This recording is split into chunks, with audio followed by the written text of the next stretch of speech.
2026년은 부동산발 160조 원 규모의 압박이 우리 경제 위로 본격적으로 드러나는 시점입니다. 이 문제는 2026년에 갑자기 생긴 게 아닙니다. 2024년 말부터 금리와 대출 조건은 바뀌기 시작했고 2025년을 거치며 가계와 기업은 버티고 또 버티는 구간을 지나왔습니다. 그리고 그 버팀이 임계점에 가까워지는 해가 2026년입니다. 최근 한국은행은 약 1조 5천억 원 규모의 자금을 시장에 투입했습니다. 국고채를 직접 사들이는 방식으로 시중금리가 급하게 튀지 않도록 속도를 조절한 조치입니다. 하지만 이건 경기를 확 살리겠다는 신호라기보다는 시장이 흔들리지 않게 붙잡아두려는 선택에 가깝습니다. 금리를 더 내리기엔 환율과 자금 유출 부담이 남아있고 기준금리도 이미 2.5%까지 내려와 있습니다. 그래서 한국은행은 크게 풀기보다 버티게 하기에 가까운 선택을 하고 있습니다. 이 구조를 이해하려면 가장 익숙한 곳부터 봐야 합니다. 바로 주택담보대출입니다. 2020년과 2021년 기준금리가 1%대였던 시기, 많은 사람들이 5년 고정금리 주담대를 선택했습니다. 처음 5년 동안은 금리가 낮았고 월 상환 부담도 크지 않았습니다. 당시의 전제는 단순했습니다. 금리는 천천히 오를 것이고 위기가 오면 다시 내려가며 5년 안에 상황은 정리될 거라는 생각이었습니다. 5에서 6% 금리는 현실적인 숫자라기보다 가정에 가까웠습니다. 문제는 이 5년이 지나가는 시점입니다. 5년 고정금리 대출은 끝나는 대출이 아닙니다. 대출은 이어지지만 금리는 그 시점의 시장금리로 다시 계산됩니다. 이 순간부터 은행은 조건을 처음부터 다시 봅니다. 여기서 기준이 되는 게 DSR입니다. 예를 들어 연봉 6천만 원인 회사원이 4억 원을 빌린다고 가정해 보겠습니다. 은행은 DSR 40%를 적용해 1년에 갚을 수 있는 원리금 총액을 2,400만 원으로 계산합니다. 이를 월로 나누면 약 200만 원입니다. 금리 2%대일 때는 4억 원 대출의 월 상환액이 150만 원대로 기준 안에 들어옵니다.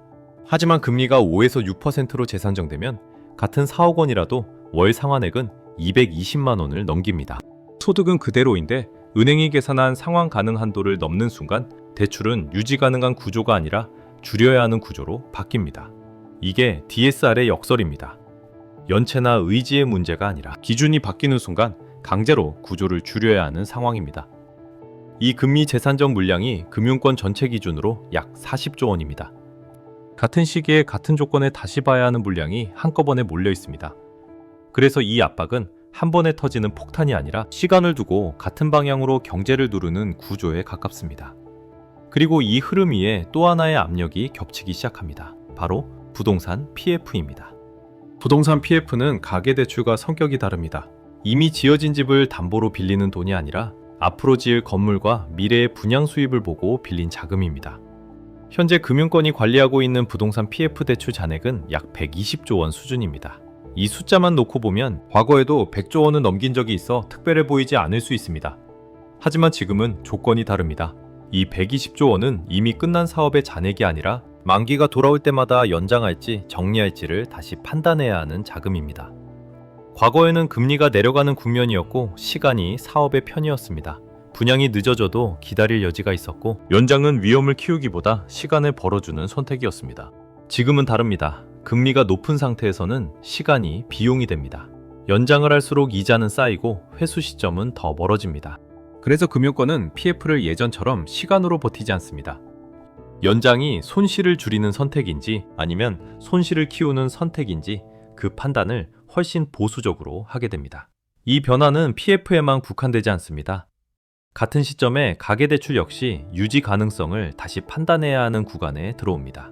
금융권 입장에서는 한쪽에서는 가계대출의 연장 여부를 보고 다른 한쪽에서는 PF 자금을 어디까지 끌고 갈지를 함께 계산해야 합니다. 그래서 이 국면에서 금융권의 방향은 대출을 늘리는 쪽이 아니라 리스크를 줄이는 쪽으로 정해야됩니다. 신규 대출은 느려지고 기존 대출 연장은 조건이 더 까다로워집니다. 금리가 더 오르지 않아도 자금이 쉽게 풀리지 않는 이유가 여기에 있습니다. 그래서 이 압박은 한 지점에서 터지는 충격이 아니라 여러 갈래에서 동시에 작동하는 구조적인 부담에 가깝습니다. 이 압력이 현장에서 작동하기 시작하면 가장 먼저 막히는 건 분명합니다. 소득도 아니고 매출도 아닙니다. 현금 흐름입니다. 가계부터 보겠습니다. 금리 재산정이 이뤄지면 월 상환액은 바로 늘어납니다. 하지만 가계가 당장 선택할 수 있는 건 소득 증가가 아닙니다. 지출을 줄이는 쪽으로 움직일 수밖에 없습니다. 그래서 가장 먼저 줄어드는 건 선택 소비입니다. 외식, 여행, 가정교체, 교육과 여가 지출이 순서대로 뒤로 밀립니다. 이건 생활 수준을 낮추는 선택이 아니라 현금이 밖으로 나가지 않게 막는 선택입니다. 이 과정에서 가게는 대출을 더 늘리지 않고 오히려 꺼리며 현금을 쌓으려는 방향으로 움직입니다. 이 변화는 같은 시기에 여러 가게에서 반복됩니다. 기업 쪽은 다른 방식으로 막힙니다. 문제는 매출 감소보다 자금 조달 속도입니다. 금융권이 보수적으로 변하면 대출 심사는 길어지고 조건은 까다로워집니다. 이자보다 담보와 보증을 먼저 봅니다. 이 환경에서는 신규 투자가 먼저 멈춥니다. 공장 증설이나 매장 확장은 뒤로 밀리고 기업은 성장보다 현금 보전에 집중합니다. 특히 만기 연장을 전제로 돌아가던 구조일수록 체감은 빠릅니다. 연장이 늦어지거나 조건이 붙는 순간 선택지는 급격히 줄어듭니다.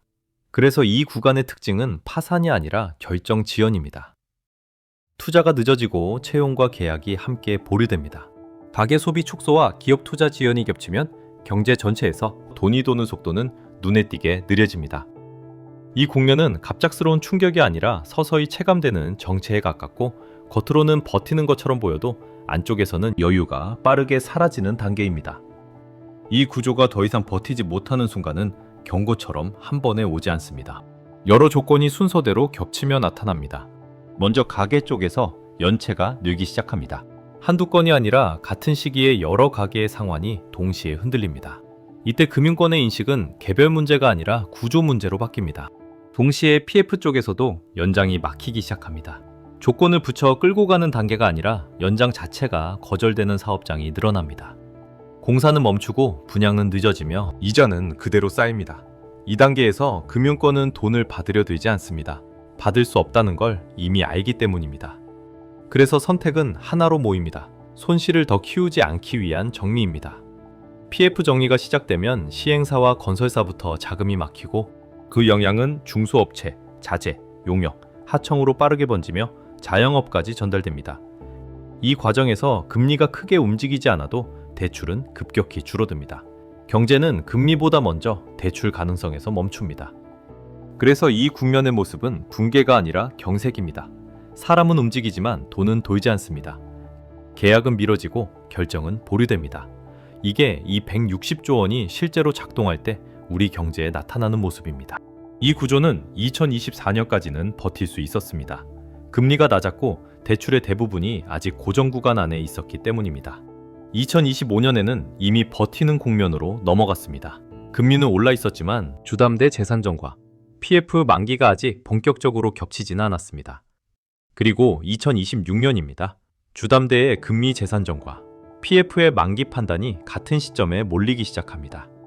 이때부터는 연봉이나 매출이 아니라 연장이 되지 않으면 바로 흔들리는 구조가 됩니다.